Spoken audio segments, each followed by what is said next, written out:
Assalamu alaikum, you're watching Views and News and I'm Faisal Rehman live from our Islamabad studios. Today we'll be talking about Pak-US relations. As we all know that during the last almost 10 years or so, especially post 2011, three major incidents happened in that year. One was about the killing of Osama bin Laden. One was about Raymond Davis, who killed 3 civilians and who was taken away again, with the promise that he'll be held accountable and there is going to be a proper case framed against him. Nothing we have heard about that story, rather we heard that he has written a book. On top, if you remember, there was a very tragic incident in Salalah where around 28 of our soldiers were killed by the American troops, and perhaps they thought they were the enemies or they were Taliban or the adversary. But this happened and we registered a very strong case, and that was the time when Pakistan People's Party was in government and General Kiani was the Chief of Army Staff. Well, Pakistan took a stand. We stopped the NATO supplies. That was perhaps, according to my own observation, was the beginning. And then obviously throughout the next 10 years there was this trust deficit. Even when Obama was in power, Mr. Leon Panetta, in fact, even then said that Pakistan used to cooperate a lot when we used to share information, but when that sharing stopped, obviously we were taking our own course. And later on, telling Pakistan that Pakistan has taken around $33 billion and they haven't done much. Well, the US has spent over $2.2 trillion. What have they gained? That is another very important question. And then one very important factor is this growing US-China tussle, I would say. One in the North China Sea, the other is about the trade war, and then this Cold War phenomena. So those sanctions by the Americans or the Western Chinese, that also created a lot of rift. And because Pakistan is very close to the Chinese, is it the reason that Pakistan is getting slightly away from the US? Is it something exactly what we have earlier seen when on one side we had Saudi Arabia, on the other we had Iran, and that equilibrium just to create that was a challenge and a half. So these are a lot of issues, and definitely much more will be discussed in our today's program. But before I introduce you to our panelists, our production team has prepared a report. Let's watch that.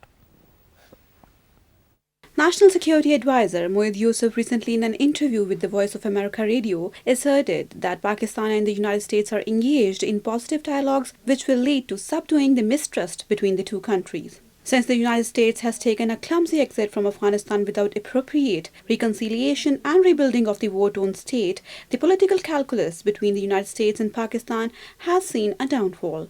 However, National Security Advisor Moeed Yusuf assured in his interview that Pakistan and the United States are moving in the direction to eradicate the bitterness between the two countries. He also points out the recent visit of United States Deputy Secretary of the State Wendy Sherman to Pakistan in the realm of normalizing bilateral relations. Afghanistan's strategic significance after the United States' exit has created the space for China and Russia's Eurasian dream, which will challenge the hegemonic position of the United States in South Asia. The United States is very well aware of this situation, and hence in this regard, US Senator Bob Menendez on 31st October 2021 proclaimed that he had asked United States Secretary of State Antony Blinken to urge President Joe Biden to have a conversation with the Prime Minister Imran Khan to rebuild the relationship with Pakistan. In this regard, the United States Under Secretary of Defense for Policy Colin Kahl, while addressing an open closed hearing on security in Afghanistan and the regions of South Asia and Central Asia, said that Pakistan is a challenging actor, but they don't want Afghanistan to be a safe haven for terrorist attacks, external attacks, not just against Pakistan, but against others. Such diplomatic stances from the United States are the realizations of Pakistan's vital position in the post-US exit South Asia. Furthermore, it is for the vast benefit of the region that the United States and Pakistan normalize their relations and protect South Asia from the intensifying new Cold War between the United States, China and Russia. Now, interestingly, let me quickly introduce you to our panelists. I mean, there are a lot of questions I have in my mind which I'll be asking. But let me quickly introduce. On my right is Air Commodore retired Basit RAZA Sahab, who's a senior analyst. Sir, thank you so much for your time. And we have with us our second guest in the studio, that is ASIF Mahmood Saab, senior columnist. Sir, thank you so much for your time as well. And we also have with us Dr. Hamid Khan Saab, expert on foreign affairs. Dr. Saab is joining us from United Kingdom. Dr. Saab, thank you so much. My pleasure. Sir, if you let me have my first question for Dr. Hamid Khan Saab. Khan Saab, a lot has been discussed, a lot will be discussed about the Pak-US relationship. Now, sir, whether you talk about the kind of attitude we have seen by the Americans, especially when the strategic partnership merged between the Indians and the US, and after that, the reliance on Pakistan or the dependence on Pakistan kept on shrinking, kept on eroding, slowly but surely. Now, interesting part was that during that time, sir, generally it is believed that the trust deficit, that was playing the major role. And perhaps we were not trusting them, the Americans were not trusting us. Osama bin Laden issue was again something where the trust factor came in. You talk about so many other incidents, they had their problems as well. Let's start off from there, sir.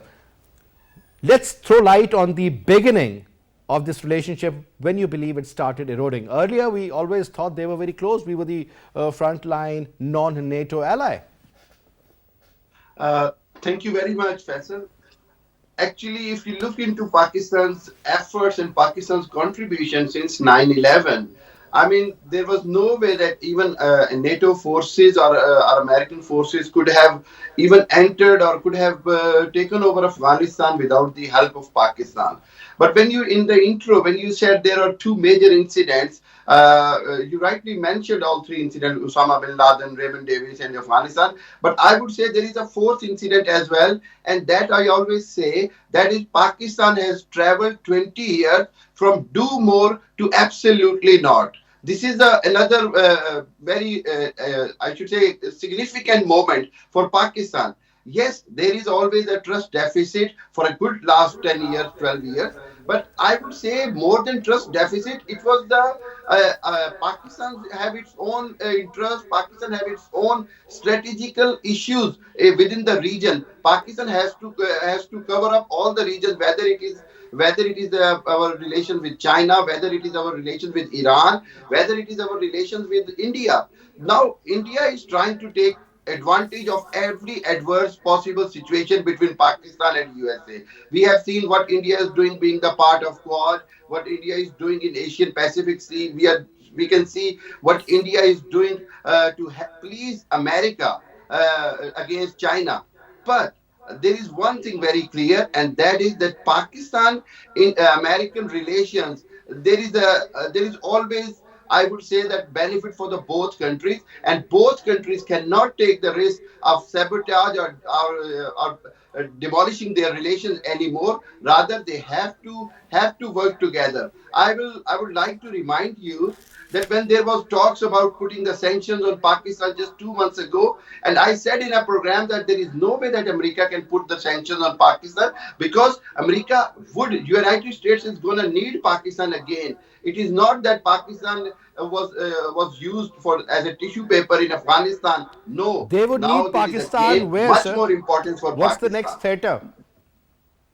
That is what I always say. Pakistan has done one thing, and Pakistan has clearly told the world that Afghanistan was used as a proxy for India and for other nations where Pakistan faced the terrorism.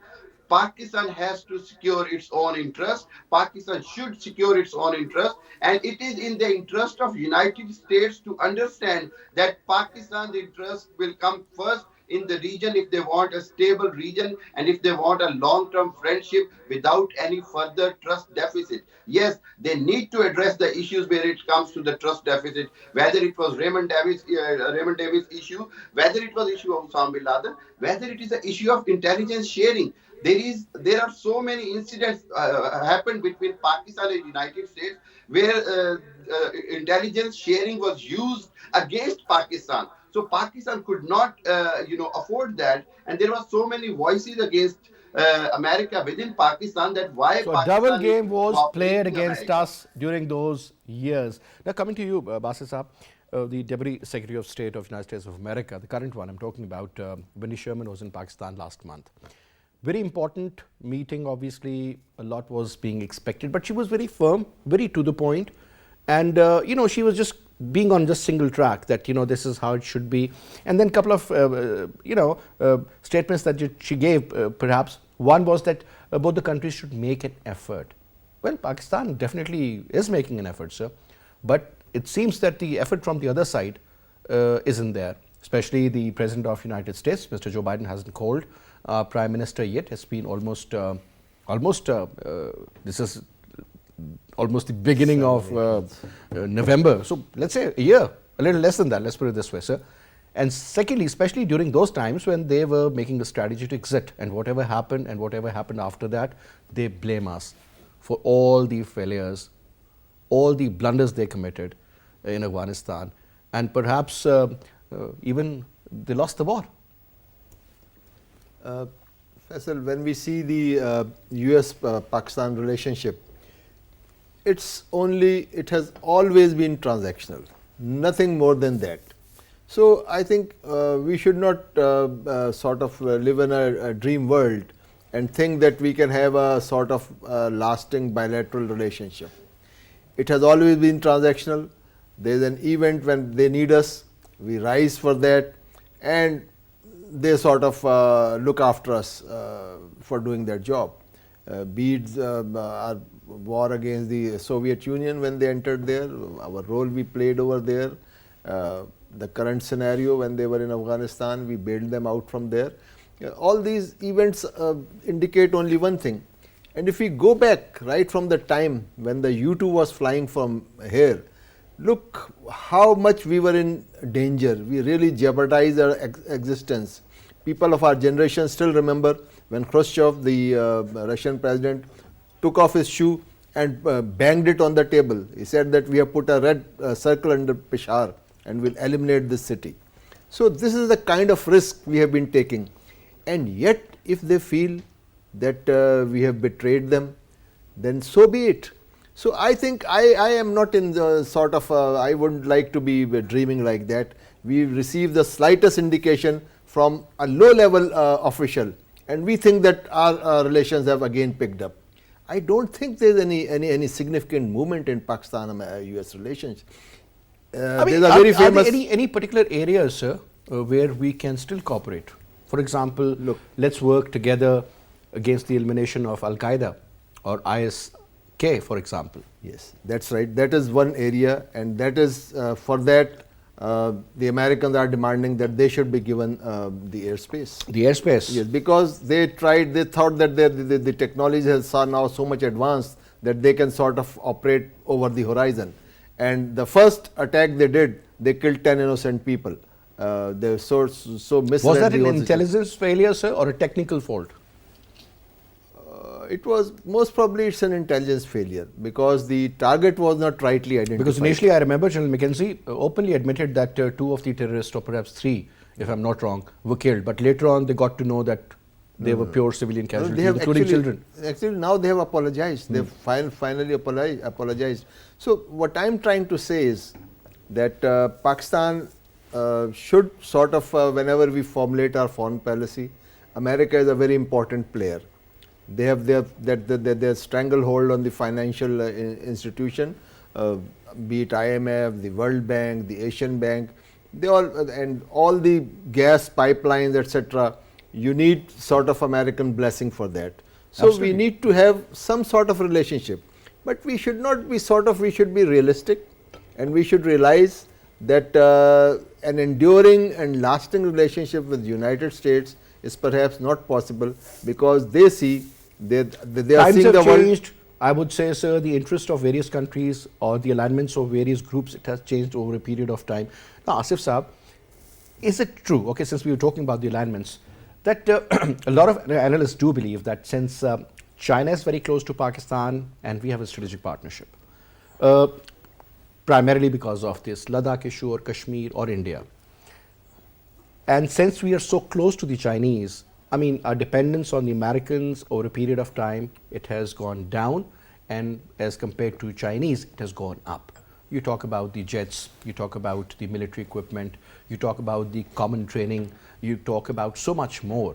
Now, even at the tactical area or the operational level, your strategies are very much the same. Even at the top level where the strategies are made, I mean, there is a lot of alignment.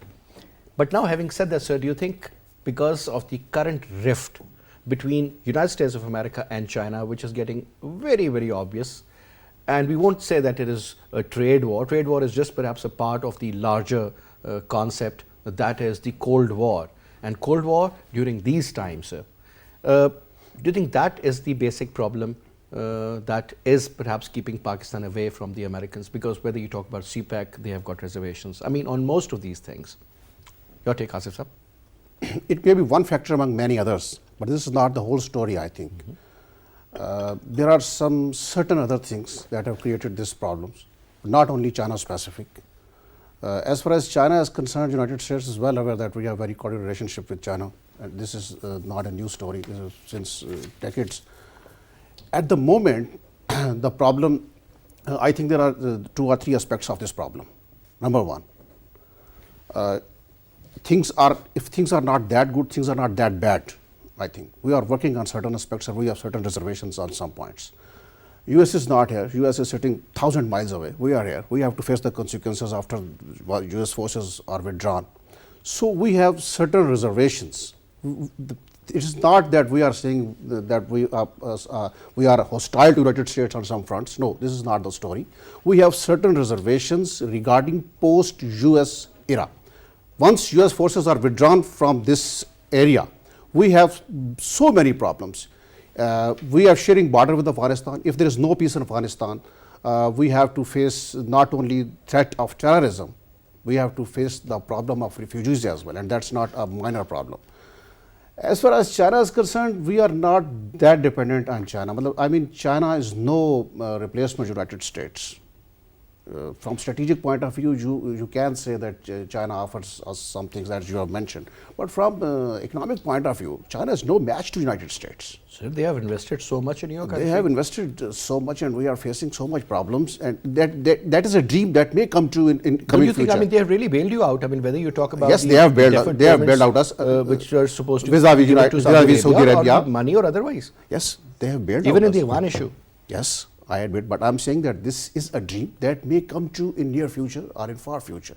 At the present, you are dependent. You have to borrow money. You are dependent on IMF. You have issues in FATF. You have so many diplomatic and economic front issues that United States can bail you out. As far as China is concerned, yes, we have cordial relationship with China. China is our time-testing friend. We can't sidestep China. We must go with China. Even I say that for coming future, we must prefer China over United States. But right at the moment, China is no replacement to America. From strategic point of view, to economic point of view, to even military equipment. That is so when the Prime Minister says, us. Absolutely not. I mean, as earlier mentioned by our friend Dr. Hamid, that from do more to absolutely not. I mean, the time that we should have taken maybe 10 years, 15 years, or perhaps a little more, and then slightly we'd have traveled towards that absolutely not. We in fact just went up there, and then we left no room for any further negotiations, and that in fact was perhaps one of the reasons that the American president hasn't called our Prime Minister yet. And that was not very well taken by the Westerners, especially the US. But that is not, actually that is not absolutely not. Although rhetorically we have said that absolutely not, but I think that was for more for domestic consumption.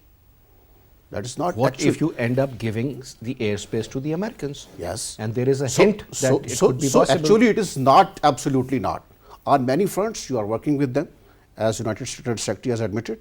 You are challenging actor, but you are doing so much.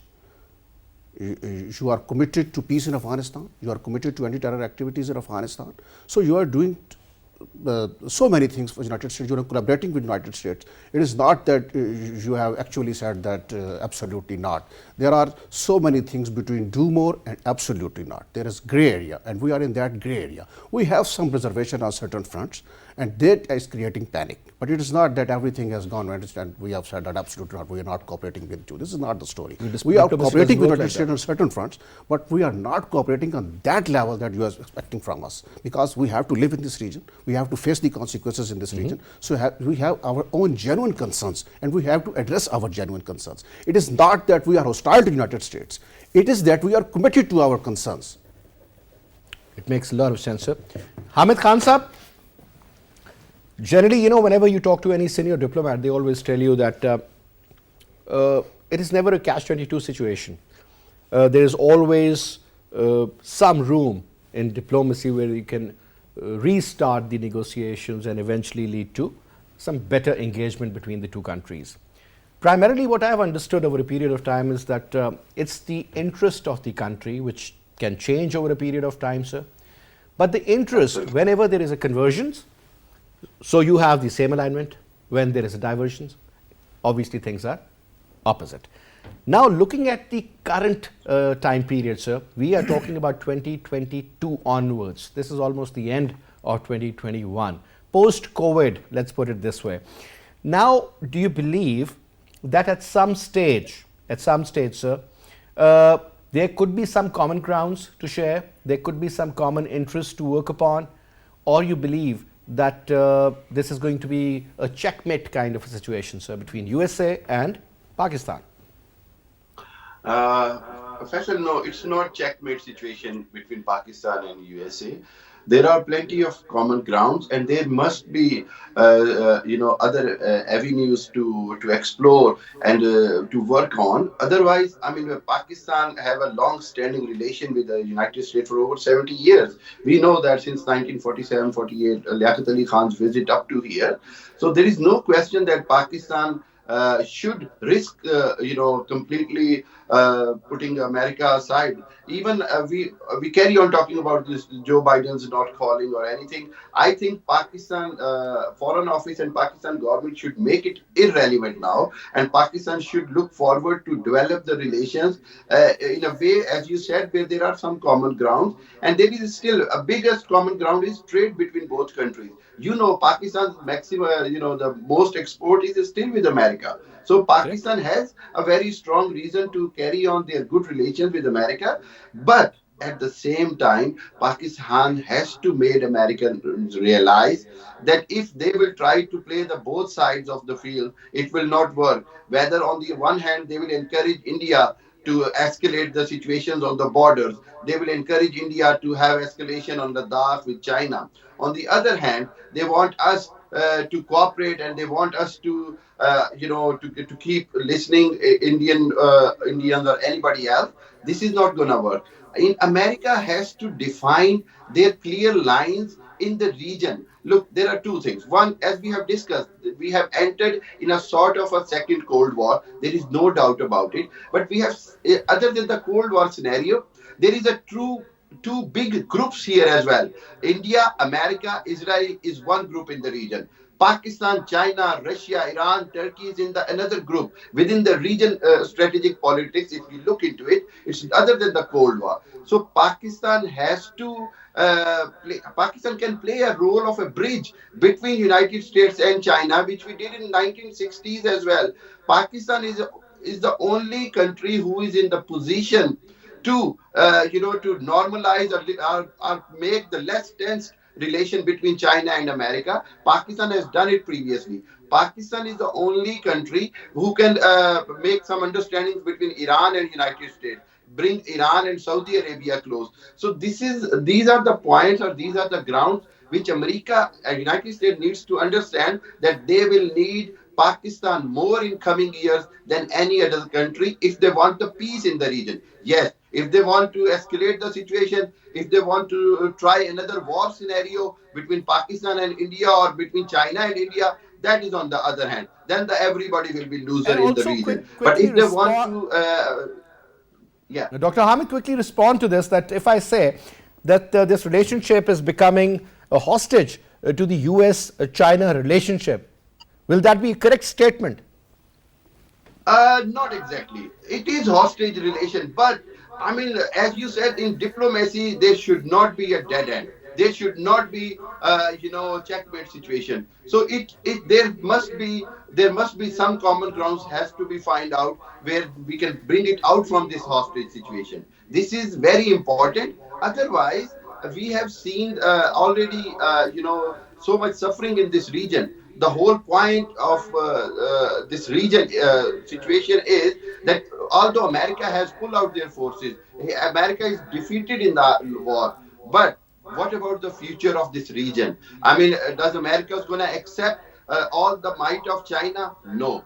That is China going to accept the role of America in the region? No. So if these are the things in front of everybody, then Pakistan or the countries like Pakistan has to come forward to build a kind of a harmony relationships, because this is a modern world. The wars are not solution, and having a long-standing disputes is not solution. This is what Pakistan needs to make clear and make aware to the rest of the world. Bring European Union in it, bring the other countries in it. Let the peace and the harmony in the region is in the benefit of the entire world. It is not about a cold war of Russia and America, where there was the both groups were, the both blocks were making their own progresses. Now the world is like a global world. All the countries have interest with each other. We have seen on one way in terms of BRICS, India is working against America. All right. In Quad, All right. India is working against China. In BRICS, India is the partner of China.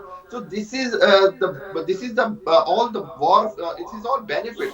Wherever the country looks into its own Basically, benefits, the dominance and all is their own not, in fact, into getting into a war. Dominance is more about the political dominance, the psychological Exactly. dominance, the economical dominance. I mean, there's so many other, and the corporate culture again, that is such a major factor. Media perhaps That is is another what's very in important 2022 it is. area to ponder upon. Yes. Now coming to you, sir. Now another important point, sir, because since we talk about the needs of the United States of America and the region. So when you talk about this particular region, this is the subcontinent, I think India, whether they have chosen the right country or they have chosen the wrong country, it's a separate debate. But India, sir, a population of around 100 and it is 1.30 billion. So that is a huge number. And then you talk about the kind of economy that is huge again, sir. The kind of future, that seems to be another very important factor. The kind of engagement, the way they are progressing in the IT or otherwise, sir, how their media is dominating, and then the Bollywood culture. I mean, these are all realities. Fashion and so on, so much more. And then they try to present themselves as a secular state, which they are not. That extremist kind of a mindset is there. When the current Prime Minister Narendra Modi won for the second time, it was very obvious the amount of votes he was able to gather. That was very surprising even for the Indian analysts also, sir. Now, well, this is the direction. Whether you talk about Amit Shah, or you talk about Ajit Doval, or you talk about Mr. Jaishankar, or you talk about Narendra Modi, or you talk about so many more movers and shakers. Even now their military has become so politicized, sir. Yes. And that direction, that anti-China, anti-Pakistan sentiment, this is what is prevailing out there. Look at the recent defeat of India in the T20 World Cup. I mean, the way they behaved, it in fact told us that this is what is brewing in their mind, the kind of hatred they possess.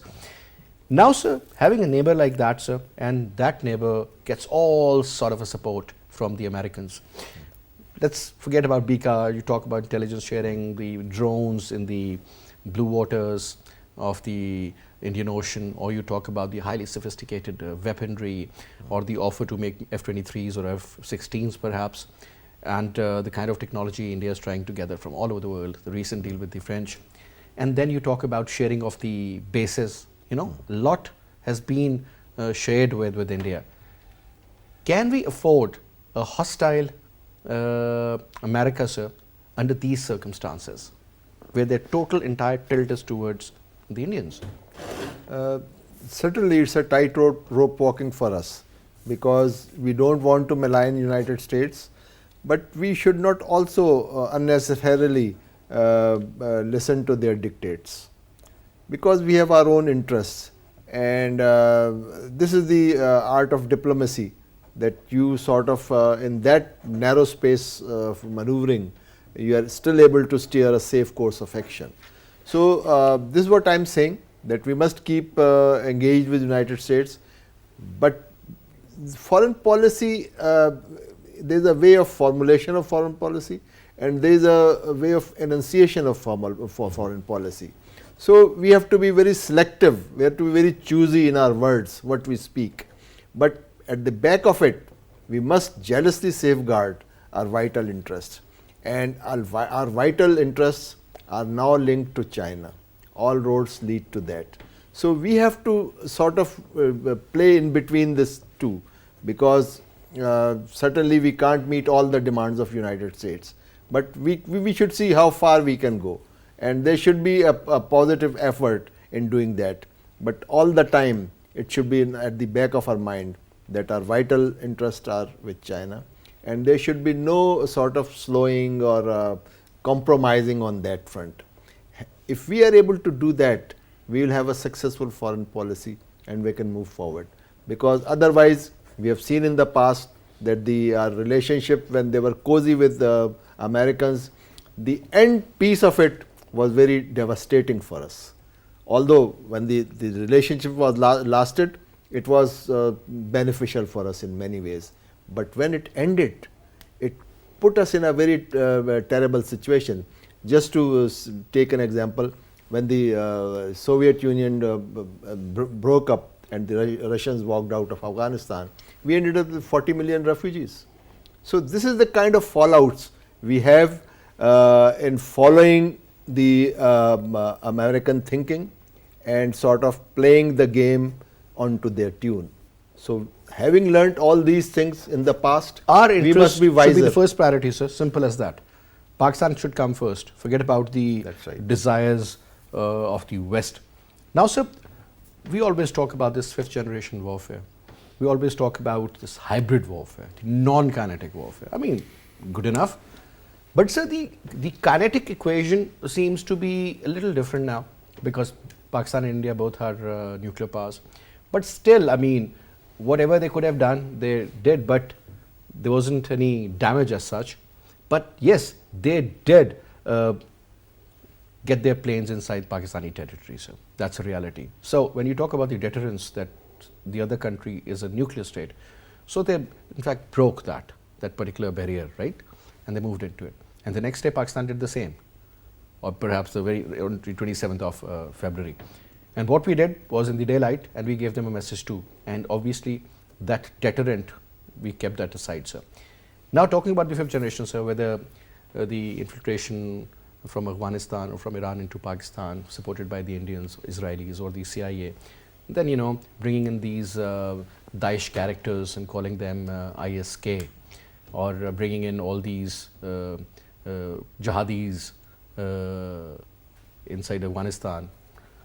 Hamid Karzai always used to talk about the mystery helicopters and then support for them, you know, dropping the cargo at wrong places. I mean, so you have served in Air Force, you know, I mean, it is not a joke. It is so precise. Perhaps it could be a matter of meters, not kilometers. But what I'm saying is, sir, considering all this, sir, we do understand that what CIA is thinking, what Mossad is thinking, or what RAW is thinking, along with the former NDS, or I don't know whether currently they call it NDS or not. But they were hands in glove, like they were like a unit. That was the perfect example of the fifth generation warfare. So now, whether you talk about FATF, again it has become a political or I would say diplomatic issue. You talk about release of funds from IMF, another problem, and so much more. The arm twisting has started. You're still in the grey list, and so much more can happen. You could be under sanctions at some stage. So this is going to continue until you surrender. So that concept that let's not be a master, we are not slaves, let's be friends on equal grounds. Do you think that equation can still exist? Equal grounds, equality, a country in debt and, you know, very feeble in so many ways versus United States of America? Yes, we must aspire for that, but equality is not that easy a job. You have to do too much to get that equality. I mean, one power is superpower, and we are not superpower, so we have to face it. even against India, vis-a-vis India. India has so many things that can attract West from economic point of view, from strategic point of view, from diplomatic point of view. We don't have that, that volume, but it doesn't mean that we have nothing. We have our own leverages, we have our own strength, so we must play on that. This is one thing. Second thing is that we know that states have no principles, states have interests. No we will be models, working no with norms, United no States values. on very good grounds, but it depends how much we are relevant for United States in this region. As far as we are relevant, everything will be okay. Relevancy will increase and good news will pour into. If we are not that relevant, then there are problems. We have to face them. We're not relevant, are we? We are not absolutely irrelevant even. If we are not that relevant, we are not even totally irrelevant. Let's from American point of view, engage the relevance. Faisal, from on a American scale point of view, from 1 to 10, sir. How relevant are we and how relevant are the From Indians? American point of view, we are not that relevant as we have been in the past. But this region is evolving. I think, if I am not wrong, certain new blocks are emerging in this region. So new standards of relevancy are emerging. So maybe we are not that relevant for United States, but maybe we are relevant for Russia. Maybe we are more relevant for even Iran. Maybe we are becoming more relevant for even China. Maybe China. So the has kind more of designs in bilateral this trade we region. have with Chinese, look at the trade deficit number. With Russia, just look at it. Forget about the potential. With Iran, sir, it touched over 2 billion once. It's around 800 million now. I'm just giving an example. And you are totally dependent on two major areas. One is United States of America, the other is European Union. That's why I'm saying that US is we need US more than US needs us at the moment. We are more dependent on United States. That's why I was saying that China is no replacement to United States at the moment. But it doesn't mean that we have no options in the region. At the moment, we have certain problems because new realities are emerging. But once these realities will emerge, new options will be before us. Things are not static, things are changing. At the moment, US is having upper hand, but it will not last forever. There are certain powers, they are even literally challenging United States hegemony in this region. The regional powers, United States is sitting 1,000 miles away. The regional powers are they China, control the globe, Russia. sir. At the moment, yes, US is controlling, but maybe in future things become altogether different. So we must face with the current realities, brutal realities, but we must focus on the emerging opportunities that we are having at the doorstep. And then you have to capitalize on those opportunities, because unfortunately, sir, whenever we have been given or granted opportunities, we've always At the missed. moment, our success is that if we can take both powers with us, United States and China, that's our success. As in the past, we were successful in keeping Saudi That was Arabia the and time Iran. when- Saudi and Iran. That example shall be followed. No hostility towards United States, but stick to your interests, stick to your national interests. Well, a recent statement which came from Saudi Arabia, from their foreign minister, was very encouraging that yes, the dialogue between the Kingdom of Saudi Arabia and Iran is really going on well, and they have shown a lot of cooperation, and I think things are moving in the right direction. So You that have was the very potential. encouraging. So You there can was a bridge time Iran and when Saudi. nobody thought of that. You can bring Iran and Saudi together. You can bring Saudi and Turkey together. You have a lot of potential. You must focus on that. But sir, again, as long as we don't beg for money, we don't ask Saudi That's Arabia compulsion you have to. to put At the $3 moment, billion that's compulsion. in a state bank, or give us $1.2 billion worth of deferred payment or relief, I would say. So last 15 seconds, please, if you could just complete. I only want to say that there's an American phrase that put your money where your mouth is. What Biden administration has asked for the budget and the assistance for Pakistan is $89 million. Out of this, $66 million is for this COVID-related medicines. So that is what the importance is for them, our importance is for them. We must realize that, and as we have just discussed, that we must play our part and keep United States engaged. No need to malign them, but we must chart our own course of Well, let's see, sir. Future is always something which you cannot predict. Nobody can actually, but things do change for a reason. Sir, thank you so much for your time. It was a pleasure having you, Asif, and thank you so much, Dr. Hamid, for your presence as well. And that's all we have for this hour. I'll see you inshallah tomorrow at 8:05. Till then, you take good care. Khuda Hafiz.